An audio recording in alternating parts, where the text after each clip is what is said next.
Hello and welcome guys. तो एक बार फिर से स्वागत है आपकी करंट अफेयर की इस क्लास में जिसका नाम है लक्ष्य यूपीएससी जो 24 आवर्स। तो आज हम डिस्कस करेंगे current affair with static GK, जो कि हमारे सभी कॉम्पिटिटिव एग्जाम के लिए क्या है, ज़रूरी है। ठीक है। तो पहली बार विजिट कर रहे हो इस चैनल को तो कर दीजिए सब्सक्राइब और जुड़िए हमारे साथ में इसी तरीके की वीडियो देखने के लिए। तो शुरू करते हैं एक मोटिवेशन क्वाइट के साथ कि कई बार मन करता है हार मान लूँ, लेकिन बाद में याद आता है अभी तो मुझे बहुत लोगों को गलत साबित करना है। जैसे कि मान लो आप बड़े कंपटीशन एग्जाम की तैयारी करते हो, आईएएस हो गया, यूपीएससी हो गया, तो कहते हैं कि ये कहाँ से आईएएस निकाल पाएगा, ये कैसे यूपीएससी क्रैक कर पाएगा, ये छोटे एग्जाम तो निकाल नहीं पा रहा तो बड़ी बड़ी एग्जाम में कैसे निकालने। तो लोगों को कहने दो, लोगों का काम है कहना, आपको उसको उस काम को करके दिखाना है। क्योंकि अब कुछ करो या ना करो, इससे कोई फ़र्क नहीं पड़ता है दुनिया को। पड़ता है या तो आपके माँ बाप को या फिर आपको। अगर कुछ करोगे आप तो आपकी लाइफ बनेगी, नहीं करोगे तो आपकी लाइफ बर्बाद होगी। At the simplest thing. तो लोग कहते हैं उसे कहने दो, उसको गलत साबित करो। जैसे कि एक मूवी का डायलॉग है कि अगर अब आप मुंह से बोलोगे तो कुछ लोग ही सुनेंगे, लेकिन अब आपका ग्राउंड के अंदर अगर आपका बल्ला बोलेगा, यानी कि आप बैट से रन बनाओगे, तो पूरी दुनिया आपकी आवाज़ सुनेगी। तो इसी तरीके से लोगों को कहने दो, क्योंकि जब बाजार में हाथी आता है तो कुत्ते हजारों भोंकते हैं। ठीक है। तो पहला क्वेश्चन ये रहा, किस देश में तख्ता पलट हुई है। तो देखिए म्यांमार। कहाँ गया भाग के, देखिए, यानी कि म्यांमार यानी कि बर्मा। ठीक है, इसे बर्मा भी कहते थे। म्यांमार के अंदर क्या हुआ है, तख्ता पलट हुई है। ये पहली बार तो है नहीं, अब क्वेश्चन ये तो आएगा नहीं कि म्यांमार में तख्ता पलट हुई है, लेकिन ये आ सकता है ये कितनी बार हुई है, तो ये तीसरी बार है। सबसे पहले हुई थी 1962 के अंदर, फिर हुई है 1990 में, और एक अब वर्तमान में 2021 के अंदर। यहाँ पर जो है लगभग पहले आर्मी का शासन हुआ करता था 1962 तक, 1962 तक जो है यहाँ पर आर्मी का शासन हुआ करता था। फिर यह आर्मी का शासन हटा। तो तीन बार तख्ता पलट हुई, 1962, 1999 और 2021। ठीक है। अगर बात करें कुछ और म्यांमार यानी फैक्ट की, तो अगर इतिहास से अगर इसको जोड़े, तो जो अंतिम मुगल बादशाह थे बहादुर शाह जफर, इनको जो है 1857 की क्रांति में जो है इन्होंने पार्टिसिपेट लिया था, यानी कि भाग लिया था। तो अंग्रेजों ने इनको उठाकर कहाँ भेजा था, रंगून, जो कि बर्मा के अंदर है, जो वहाँ की जेल में इनको भेज दिया था, और वहीं पे जो है इनका देहांत हुआ था। दूसरे जो हमारे एक और फ्रीडम फाइटर थे बाल गंगाधर तिलक, उनको भी इस जेल में भेजा गया है। तो हिस्ट्री से भी हमारे लिए ज़रूरी है। तो अब आया है न्यूज़ में, तो ये क्वेश्चन यहाँ से घुमा फिरा के दे सकता है कि हिस्ट्री से भी पूछ सकता है कि किस वो कौन से अंतिम मुगल बादशाह थे जिनको रंगून की जेल, रंगून या फिर बर्मा में भेजा गया था। तो वो तो बहादुर शाह जफर, रंगून यानी जो कि म्यांमार में है। पहले इसे बर्मा कहते थे, लेकिन प्रेजेंट में हम क्या कहते हैं, इसे म्यांमार। इसकी राजधानी भी एक है नहीं, इसकी कभी राजधानी बदलती रहती है। पहले रंगून थी, यांगून हो गई। एट द प्रेजेंट अगर बात करें तो ओपी था नाम के से कुछ राजधानी है इसकी वर्तमान में। आइए देखिए कि बर्मा। तो ये न्यूज़ है कि Burma military has seize power after the detaining Aung San सुक्वी and other.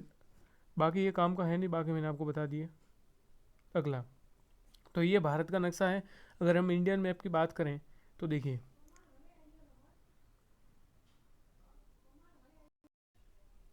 ठीक है, तो ये अपना इंडिया का मैप है, जिसमें ये रहा म्यांमार यानी कि बर्मा। ठीक है। अब देखिए भारत के कितने राज्य इसके साथ बॉर्डर बनाते हैं। तो देखिए ये रहा अपना अरुणाचल प्रदेश, फिर आते हैं अपना अपना ये अरुणाचल प्रदेश के बाद में अगर हम बात करें तो अपना ये मणिपुर, मिजोरम, नागालैंड, और म, अपना देखिए ये तो हो गया अरुणाचल प्रदेश, सॉरी अरुणाचल, हाँ अरुणाचल प्रदेश हो गया। फिर अपना ये नागालैंड हो गए, म्यांमार हो गए, सॉरी मणिपुर हो गया, और अपना ये मिजोरम हो गया। ये जो है चार भारत के राज्य जो है इसके साथ बॉर्डर बनाते हैं, किसके साथ, म्यांमार के साथ में। अगर और देखें म्यांमार को, तो इसे कहते थे बर्मा। ये भारत के राज्य है जो इससे बॉर्डर बनाते हैं। और म्यांमार भारत के साथ साथ चाइना के साथ भी बॉर्डर, तो इन राज्यों के, भारत के राज्यों के साथ बॉर्डर बनाता है, और चाइना के साथ में भी ये बॉर्डर बनाता है। कल हमने डिस्कस किया था कि अपना जो ये सिक्किम है, थोड़ा मैंने गलत बता दिया था आपको कि सिक्किम जो है किन किन देशों के साथ बॉर्डर बनाता है। तो भूटान, नेपाल, चाइना और बांग्लादेश, ये चार देश है जिनके साथ अपना सिक्किम बॉर्डर बनाता है। ठीक है। और ये बांग्लादेश जो है, बांग्लादेश के साथ भारत सबसे ज़्यादा बाउंड्री बनाता है, 4000 किलोमीटर। और सबसे कम बाउंड्री अगर भारत किस देश के साथ जो बनाता है तो वो है अफगानिस्तान। ठीक है, ये रहा हिमालय। ठीक है, तो ये है म्यांमार, जिसे बर्मा भी कहते थे। अगर और कुछ अगर हम फैक्ट की बात करें कि क्या हमारे एग्जाम से रिलेटेड आ सकता है, तो म्यांमार एक जो है बौद्ध धर्म को मानने वाला एक देश है। तो यहाँ पर 89% जो पीपल है वो किस धर्म को मानते हैं, तो अपने ये बुद्ध धर्म को मानते हैं। आपने न्यूज़ भी सुनी थी, रोहिंग्या जो मुसलमान थे, तो बर्मा में जो है वही जो म्यांमार में आए थे ये रोहिंग्या मुसलमान शरणार्थी, तो इनको मार के भगा दिया थे। कहाँ भगा दिया था, तो ये बांग्लादेश में भेज दिया था इन्होंने इन मुसलमानों को। ठीक है, और बांग्लादेश ने क्या कहा कि जो इनका एक आइलैंड है भाषण चार आइलैंड, उनके ऊपर जो है इन मुसलमानों को, रोहिंग्या जो मुसलमान शरणार्थी थे, उनको भेज दिया था। ठीक है, तो ये कुछ करंट से न्यूज़ भी आपको याद रखनी है। और बाकी मैंने और अगर फैक्ट देखे कि जैसे भारत अंग्रेज़ों का गुलाम था, तो इसी तरीके से जो म्यांमार है ना, ये भी अंग्रेज़ों का गुलाम था। तो 1852 ईस्वी में जो है इसके ऊपर जो अंग्रेज़ों ने कब्जा कर लिया था। और 1937 में 1937 में जो ये म्यांमार है वो भारत से अलग हुआ था। कब अलग हुआ था? 1937 में जो है भारत से अलग हुआ था म्यांमार। ठीक है, और इसके और भारत का एक अच्छा मित्र भी है म्यांमार। म्यांमार हो गए, भूटान हो गए, और ये खास मित्र है अपने देश के। ठीक है, अगला क्वेश्चन आज देखते हैं और इससे रिलेटेड कुछ फैक्ट देखिए। तो म्यांमार की राजधानी मैंने बता दी, नेपवीदा यहाँ की राजधानी है। भारत के कौन से राज्य म्यांमार से सीमा लगाते हैं, तो देखिए अरुणाचल प्रदेश हो गया, मिजोरम हो गया, मणिपुर हो गया और नागालैंड। ये चार राज्य जो है इसके साथ बॉर्डर बनाते हैं म्यांमार के साथ में। भारत सबसे ज़्यादा बॉर्डर किसके साथ बनाते हैं, तो बांग्लादेश के साथ में 4096 किलोमीटर। म्यांमार भारत से कब अलग हुआ? 1937 में हुआ। म्यांमार के राष्ट्रपति कौन है, तो दीन मिनत जो है यहाँ के प्रेसिडेंट है। अगर बात करें प्रेसिडेंट से रिलेटेड ही, तो भारत के प्रेसिडेंट कौन है? रामनाथ कोविंद है। कौन सा आर्टिकल है कि किस आर्टिकल में उल्लेख है कि भारत का राष्ट्रपति होगा, तो आर्टिकल नंबर 52। देखिए अगला, कि जैव ईंधन पर चलने वाला पहला रॉकेट है, यानी कि बायोफ्यूल। आपने बहुत से रॉकेट को देखा ही होगा, लेकिन पहले जो रॉकेट वो है स्टार डस्ट। ठीक है, इसको नोट कर लेना, चाहे रट लेना, आप किसी भी कंपटीशन एग्जाम देते हो तो यहाँ से क्वेश्चन जरूरी आएगा कि जैव ईंधन से चलने वाला पहला रॉकेट है, किसने ये किया है, तो स्टार डस्ट इस रॉकेट का नाम है। और कौन सी कंपनी है, तो ब्लू शिफ्ट नाम की एक अमेरिकी कंपनी है जिसने इस रॉकेट को लॉन्च किया है। अगर बात करें अमेरिकी कंपनी की, तो देखिए आपने सुना था स्पेस एक्स, फिर था अपना ये, एक हो गई है ब्लू शिफ्ट, और एक है अपना ये क्या कहते हैं ब्लू ओरिजन हो गई। एक थी अपनी वर्जन, जिसने जो है एरोप्लेन से ही जो है इस रॉकेट को लॉन्च कर दिया था। और एक और नई कंपनी है जो जो जो क्या कर रही है, स्पेस में लोगों को भेज रही है एज ए टूरिस्ट, यानी कि स्पेस टूरिस्ट। ठीक है, तो एक है अपनी वर्जन हो गई, एक है एओन नाम की कुछ कंपनी है, इस तरीके से। तो ये चार जो प्राइवेट कंपनी है अमेरिका की। ठीक है, स्पेस एक्स के मालिक कौन है, तो ये अपने ये एलन मस्क है। और ये ब्लू ओरिजिन की अगर बात करें तो इसके है अपने जेफ बेजोस। इन दो कंपनी के मालिक फिलहाल डिस्क्लोज नहीं किए हुए। अगर बात करें कि नासा की, तो नासा जो है अमेरिका की एक सरकारी एजेंसी है, नेशनल एस्ट्रोनॉमिक स्पेस एजेंसी। अगर भारत की जाए तो भारत की कौन सी है, इसरो है, इंडियन स्पेस रिसर्च ऑर्गेनाइजेशन है। कि इसकी स्थापना की हम बात करें तो 15 अगस्त 1961 को इसकी स्थापना हुई थी, और के सिवन जो है यहाँ के अध्यक्ष हैं। अगर बात करें इस अपने, कल भी हमने जो है न्यूज़ कवर की थी कि जो एलन मस्क की कंपनी स्पेस एक्स, इसने 110 कुछ 47 इतने सैटेलाइट लॉन्च कर दिए। भारत ने कितने किए थे, तो भारत ने 104 किए थे 2017 में। और इसका रिकॉर्ड किसने तोड़ा है, तो एलन मस्क ने तोड़ा है। देखिए एक्सप्लेन, देखिए तो what is the star dust 1.0, ये इस रॉकेट का नाम है, इसको याद रखिएगा। The first rocket to run on biofuel, ये पहला इसलिए ज़रूरी है।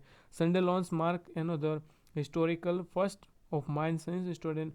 Stardust 1.0 has become the first commercial rocket launch for the state located north US।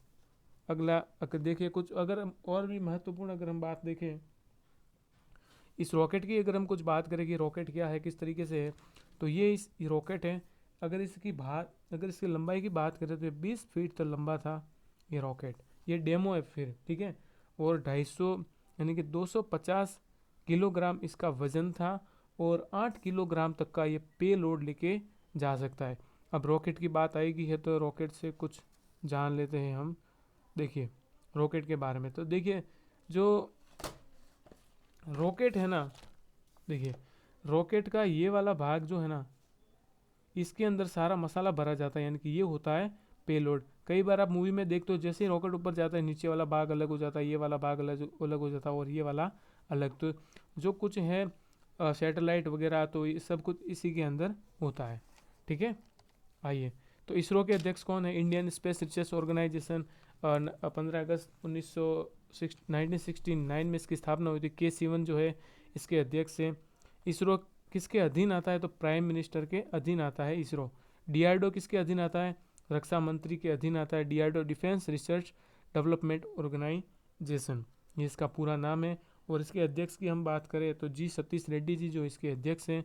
Bharat के अंतरिक्ष विज्ञान के जनक किन्हें मानते हैं? विक्रम साराभाई। और परमाणु विज्ञान के जनक किससे मानते हैं? तो होमी जहांगीर बाबा को।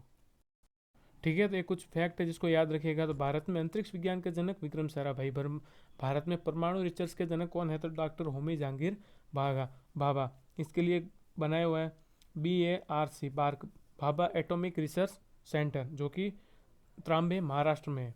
देखिए ये क्वेश्चन भी इंपॉर्टेंट है, स्टार लगा देना, छपेगा जरूर ये क्वेश्चन आपकी आने वाली, चाहे आप रेलवे की कोई भी एग्जाम दे रहे हो। तो देखिए यहाँ पे भूल नहीं है, मूल है भारतीय मूल की भाव्या लाल कांत है। एक मिनट, पूरा क्वेश्चन गलत लाल से है, क्वेश्चन सही है, भव्या लाल लिखा हुआ है, क्वेश्चन गलत। देखिए तो भारतीय मूल की भव्या लाल को किस देश की कार्यवाहक नियुक्त किया है? तो अपना ये NASA, national electronic space agency. तो इसको रट लेना, क्वेश्चन छपेगा यहाँ से कि बताइए कि भाव्या लाल जो है किस देश की जो है कार्यवाहक नियुक्त की गई है? तो अमेरिका की। किस डिपार्टमेंट में है? तो अंतरिक्ष में, यानी कि कौन सा? नासा के अंदर जो है इन्हें कार्यवाहक के रूप में नियुक्त किया गया। सीधा सीधा वन लाइनर यहाँ से पूछेगा।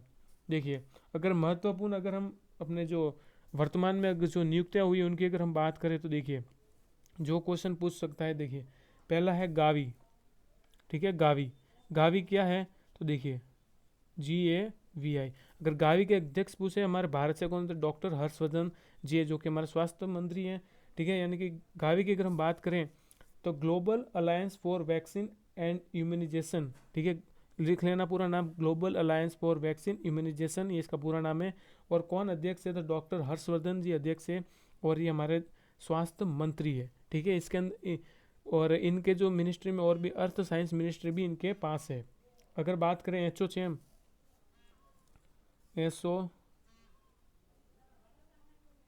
के अध्यक्ष कौन है? तो याद रखिएगा एसोचैम के अध्यक्ष है विनीत अग्रवाल। ठीक है, विनीत अग्रवाल जी है जो इस यहाँ के एसोचैम के अध्यक्ष है। कुछ ऐसे क्वेश्चन होते हैं जो घुमा फिरा के पूछे जाते हैं। अगला ये न्यूज़ है कि इंडिया अमेरिका साइंटिस्ट भाव्या लाल अपॉइंटेड, ठीक है, chief of staff of NASA. तो याद रखना ये छपेगा क्वेश्चन यहाँ से। अगला, क्योंकि ऐसे क्वेश्चन रैंडमली पूछते हैं NTPC वगैरह में। आगे अगर हम बात करें कुछ महत्वपूर्ण तथ्यों की, अगर हम बात करें कि जो बिडेन किस नंबर के राष्ट्रपति है? 46 नंबर के राष्ट्रपति है। और कौन सी पार्टी से बिलोंग करते हैं? तो डेमोक्रेटिक पार्टी है। कमला हैरिस 49 नंबर की राष्ट्रपति और उपराष्ट्रपति, पहली अमेरिका की उपराष्ट्रपति और महिला बनी हुई है कमला हैरिस, जो कि एक भारतीय मूल से निवास करती है, यानी कि एक इंडियन भी है। ठीक है, इनके मदर या फादर में से कुछ, इन दोनों में से कोई एक इंडियन है, इसलिए भारतीय मूल की भी ये कमला हैरिस उपराष्ट्रपति है 49 नंबर की। अगला क्वेश्चन है कि time person of the year 2020 किसे चुना है? तो बिडेन, यानी कि ये अपना यही जो बिडेन और कमला हैरिस को 2020 में चुना है। और 2019 की बात करें तो ग्रेटा थनबर्ग थी। ठीक है, अगर इस बार अगर बात करें ठीक है, इनको नोट कर लेना कि time kid of the year किसे चुना है? तो गीतांजलि राव को जो है इस बार का times kid of the year चुना है 2020। आएगी राष्ट्रपति की बात, तो भारत के राष्ट्रपति की बात कर लेते हैं। भारत का राष्ट्रपति जो है वो तीनों सेनाओं का सर्वोच्च कमांडर होता है, वो अपनी आर्मी हो, नेवी हो या फिर एयरफोर्स हो। कौन सा आर्टिकल लिखा हुआ है? तो आर्टिकल नंबर 52 के अंदर जो भारत का राष्ट्रपति होगा इस तरीके से लिखा हुआ है। आर्टिकल नंबर 53 के अंदर इनके कार्यवाही के रूप में लिखा हुआ है। आर्टिकल नंबर 7 में लिखा हुआ है भारत के राष्ट्रपति की शपथ। आर्टिकल नंबर 61 में लिखा हुआ है भारत के उपराष्ट्रपति पर महाभियोग। लेकिन आज तक किसी भी भारत के राष्ट्रपति के ऊपर महाभियोग की प्रक्रिया नहीं हुई है। महाभियोग का मतलब वो हुआ कि अगर राष्ट्रपति भारतीय संविधान का उल्लंघन करता है उसके नियमों का, तो उसके ऊपर यानी कि सजा दी जाती है। तो वही है महाभियोग की प्रक्रिया। लेकिन आज तक ऐसा कोई भारत का राष्ट्रपति नहीं हुआ जिनके ऊपर क्या कहते हैं वो महाभियोग की प्रक्रिया चलाई जाए। बात करें हम उपराष्ट्रपति की, तो भारत के संविधान का आर्टिकल नंबर 63 है जिसके अंदर लिखा हुआ है कि भारत का एक उपराष्ट्रपति होगा। आर्टिकल नंबर 66 में लिखा है उपराष्ट्रपति की शपथ, और अपना ना आर्टिकल नंबर 66 में लिखा हुआ है उपराष्ट्रपति के चुनाव के बारे में, और आर्टिकल नंबर 69 में लिखा हुआ है उपराष्ट्रपति की शपथ। ये बातें याद रखिएगा, वीडियो पॉज करके लिख दीजिए। अगला क्वेश्चन है कि किस शब्द को ऑक्सफोर्ड ने Hindi word of the year घोषित किया है, तो वो है आत्मनिर्भर। ठीक है, आत्मनिर्भर को इसको भी रट लीजिएगा, सीधा सीधा क्वेश्चन आएगा कि बताइए कि हिंदी शब्द ऑक्सफोर्ड ने Hindi word of the year किसे घोषित किया है, तो आत्मनिर्भर को घोषित किया है। देखिए ये रहा जागरण की न्यूज है, ऑक्सफोर्ड ने आत्मनिर्भर शब्द को घोषित किया वर्ड ऑफ द ईयर, ये मोदी जी है। ठीक है, अगला क्वेश्चन, अगले क्वेश्चन से पहले कुछ महत्वपूर्ण बातें देखिए। जीआई टैग, जीआई टैग के लिए कौन सा एक्ट है 1919। सबसे पहले किसे जीआई टैग मिला था, तो दार्जिलिंग की जो चाय है उसे मिला था सबसे पहले जीआई टैग 2004 में। ठीक है, 2004 में सबसे पहले जीआई टैग का मतलब होता है जियोग्राफिकल इंडिकेशन। जैसे कि अगर हम राजस्थान की बात करें, हमारे राजस्थान की, तो राजस्थान में जो बीकानेरी भुजिया है वो सबसे ज़्यादा फेमस है, तो वो उसे एक जीआई टैग मिला है। आप भारत के किसी भी राज्य में जाओगे तो वहाँ पर जो है आप कहोगे कि बीकानेरी भुजिया दे दो, तो वो समझ जाएगा। तो इसको वो ये क्यों दिया जाता है, ताकि उस चीज़ की जो वैल्यू बढ़े। जैसे कि हमारे इंडिया के बासमती राइस हो गए, इसी तरीके से फिलहाल पाकिस्तान ने भी अपने जो राइस है उनको जीआई टैग दिया, ताकि जो है वैश्विक रूप से उस चीज़ की वैल्यू बढ़े, यानी कि हर लोग उसको पहचान सकें। अगला जो है फंडामेंटल राइट, यानी कि हमारे जो मूलभूत अधिकार है उसके लिए कौन से आर्टिकल है, तो आर्टिकल नंबर 12 से आर्टिकल नंबर 35। कौन सा भाग है, तो भाग नंबर अपना है ये 3। किस देश से हमने फंडामेंटल राइट लिए है, यानी कि मूलभूत अधिकार किस देश से लिया, तो अमेरिका से हमने इस आर्टिकल को लिया है। तो अगर पूछे कि आर्टिकल नंबर हमने फंडामेंटल राइट है हमने किस देश से लिए हैं, तो हमने अमेरिका से इसको ड्राइव किया, यानी अमेरिका से लिया 12 से लगा के आर्टिकल नंबर 35। तो कि हमारे मूलभूत जो है ये यानी कि फंडामेंटल राइट यानी कि मूलभूत अधिकार है हमारे। अगर दूसरा देखें डीपीएसपी यानी कि नीति निदेशक तत्व, डायरेक्टिव प्रिंसिपल स्टेट, ये किस आर्टिकल में है, आर्टिकल नंबर 36 से लगा के 51 तक, यानी कि 51 तक। ठीक है, ये जो डीपीएसपी है सिंपल सा ये समझो कि डायरेक्टिव प्रिंसिपल, ये आपको बताने की जरूरत नहीं। अगर आप बड़े लेवल के एग्जाम की प्रिपरेशन करते हो, यूपीएससी हो गया, स्टेट पीसीएस हो गया, तो आपको ये पता ही होगा कि डीपीएसपी होता क्या है। ठीक है, तो भाग 4 के अंदर है ये डीपीएसपी। और अगर हम बात करें तो किस देश से लिया है, तो हमने इसको लिया है आयरलैंड से। किस देश से हमने ड्राइव किया है, तो इसे डीपीएसपी जो है हमने आयरलैंड से लिया है, सिंपल सा। अगला है कि किस देश को विच आर्टिकल यानी कि किस अनुच्छेद को भारतीय संविधान की आत्मा कहते हैं, तो वो है आर्टिकल नंबर 32। जो अपने संविधान निर्माता थे जिन्होंने संविधान को बनाया, अपने ये भीमराव अंबेडकर, इन्होंने कहा था कि आर्टिकल नंबर 32 भारतीय संविधान की आत्मा है।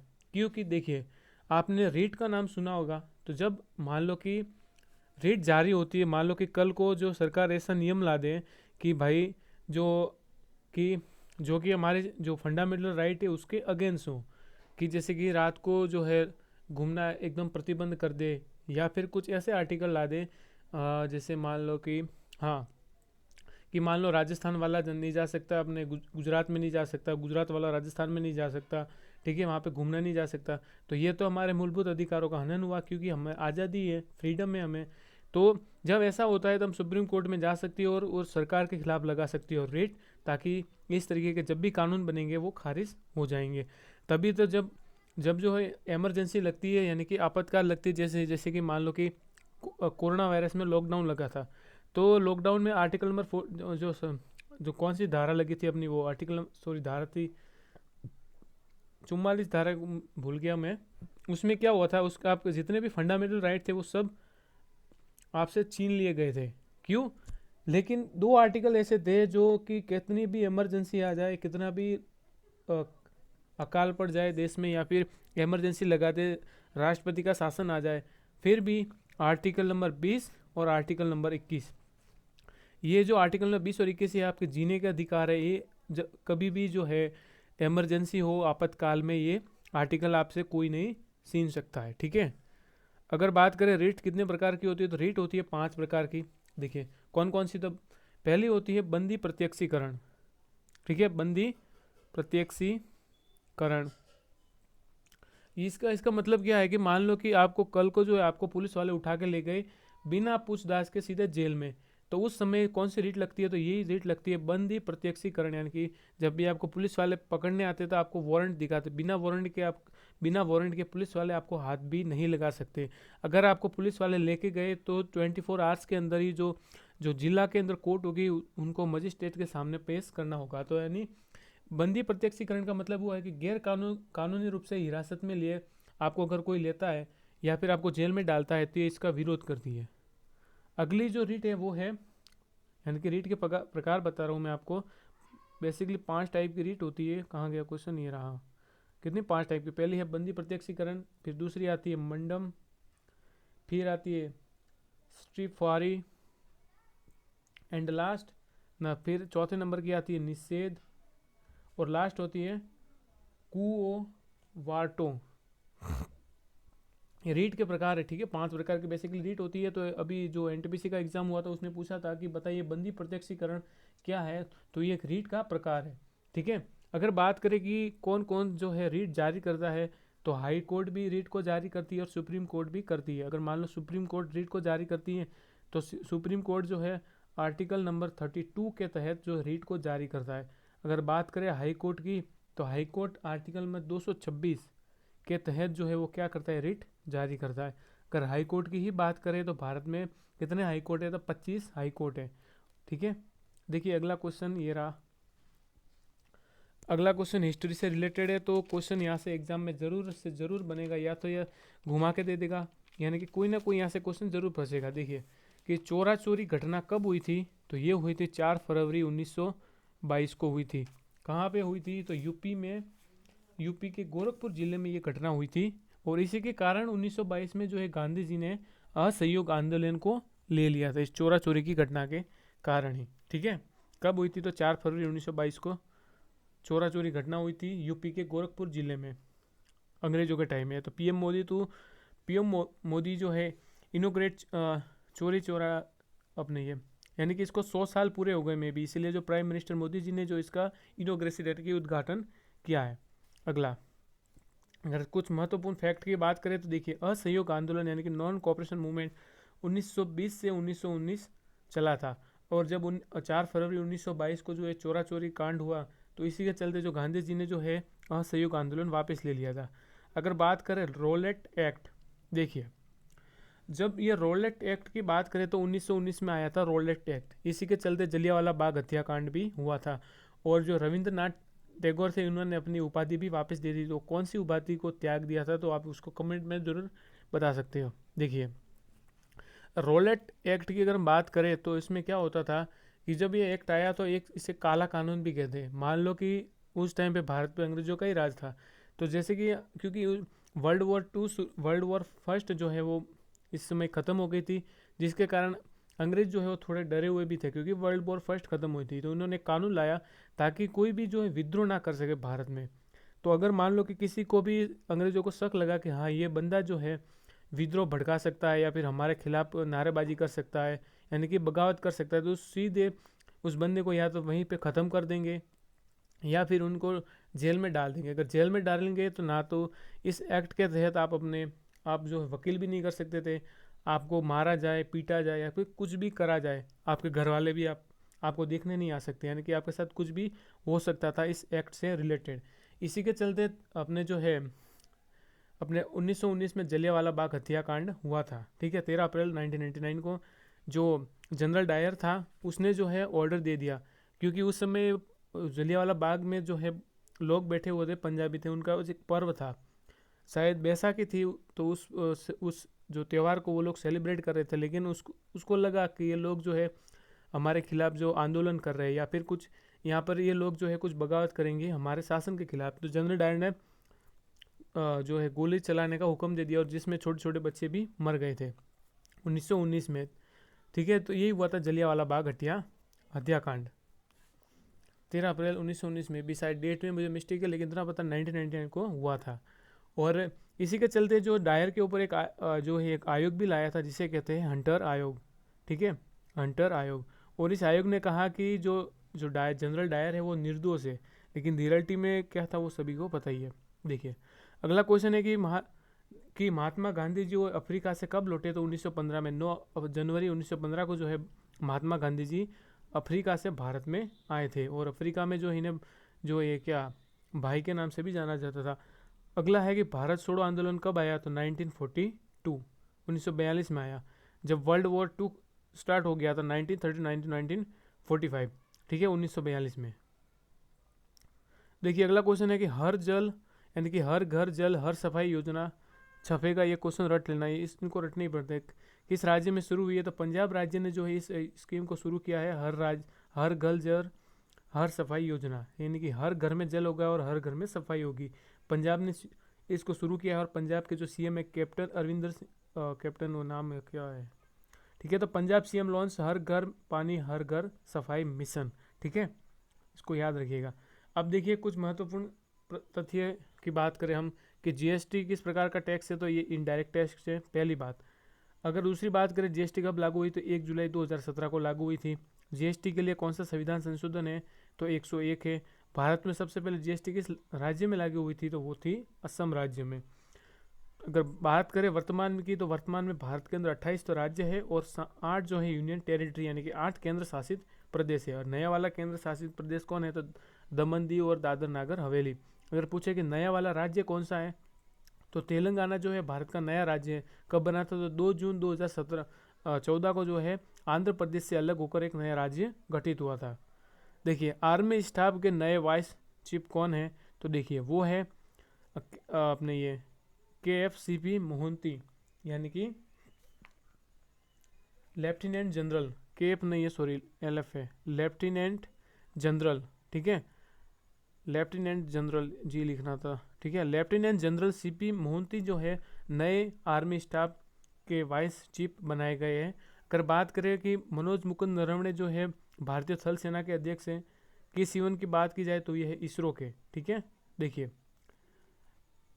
अपने ये पूरी ये न्यूज़ है, आप इसको पोज करके पढ़ सकते हो, मैंने आपको बता दिया। अगली बात हम फैक्ट की अगर करें, तो थल सेना अध्यक्ष मैंने बता दिया कौन है, मनोज मुकुंद नरवणे जी जो है। वायुसेना के अध्यक्ष कौन है, RK भदौरिया। भारत के पहले CDS कौन है, यानी कि चीफ डिफेंस और स्टाफ कौन है, बिपिन रावत है। अगर भारत की नेवी की बात करें कि भारतीय अपने जल सेना यानी कि इंडियन नेवी के अध्यक्ष कौन है, तो अपने ये अब कमेंट में जरूर बताना आप। ठीक है, अब देखिए तीनों सेनाओं का सर्वोच्च कमांडर कौन होता है, तो वो होता है राष्ट्रपति, यानी कि थल सेना हो, वायु सेना हो और या फिर जल सेना हो। इन तीनों का सर्वोच्च कमांडर कौन होगा, तो प्रेसिडेंट ऑफ इंडिया यानी कि राष्ट्रपति होगा। और हमारा जो राष्ट्रपति है वो भारत का पहला नागरिक होता है, और इनकी जो वाइफ है वो होती है पहली महिला। और बात करें कि जो हमारा राष्ट्रपति का पद है, जो इंग्लैंड की जो रानी है उसके इक्वल होता है, यानी कि उसके समान माना जाता है।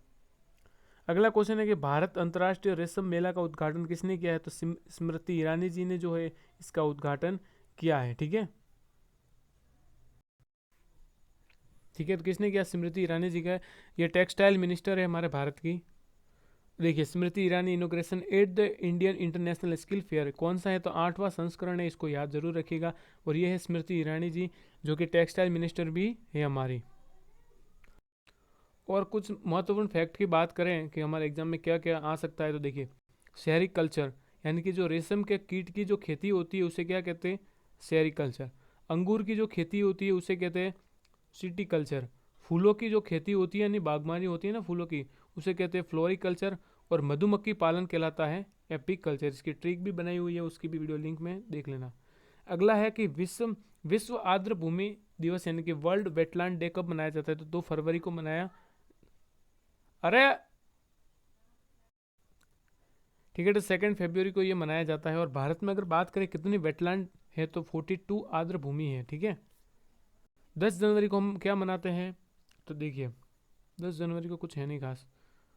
देखिए कि world wetland day is celebrated internationally of the 2 February to make the anniversary of sign the convention wetland of the international important. ठीक है, तो रामसर साइट, भारत में 42 रामसर साइट है, इस बात को याद रखिएगा। क्वेश्चन आया था अभी ऐसा अपना ये एनटीपीसी के एग्जाम में, रामसर साइट कितनी है, तो 42 रामसर साइट है भारत के अंदर टोटल। कब इसकी स्थापना हुई थी, 1971 के अंदर इसकी स्थापना हुई थी। अगला है कि वर्ल्ड कैंसर डे कब मनाया जाता है, तो ये मनाया जाता है अपना 4 फरवरी को वर्ल्ड कैंसर डे मनाया जाता है। ठीक है, 2 फरवरी को क्या मनाया जाता है, वर्ल्ड वेटलैंड डे मनाया जाता है। 9 जनवरी को क्या मनाते हैं, तो भारतीय प्रवासी दिवस। 25 जनवरी को मनाते हैं हम अपना ये मतदाता दिवस। So thanks for watching. यहीं पे करते अपनी वीडियो को एंड, और पहली बार विजिट कर रहे हो तो कर दिए सब्सक्राइब। तो मिलते हैं अगली वीडियो में।